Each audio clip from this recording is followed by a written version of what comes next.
ถึงเวลาตัดใบข้าวตัดใบข้าวออกจ้ะ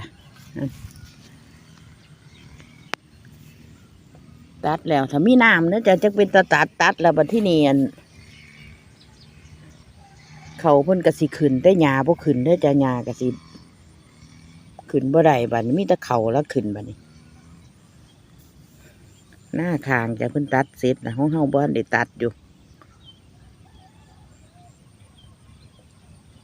แต่ว่าก็ต้องมีน้ำเลยจะจังตัดได้ถ้าเป็นโขกตัดกะขึ้นมาน้ำกันคือเก่า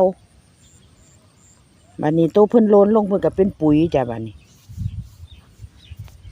ของเฮาที่แห่งน้ำหลายนี่ของเพิ่นยังน้ำบ่ค่อยหลายเด้ถ้าลูกมาสิ้นเดือนเพิ่นแล้วจะสิได้ตัดทั้งสองหน้า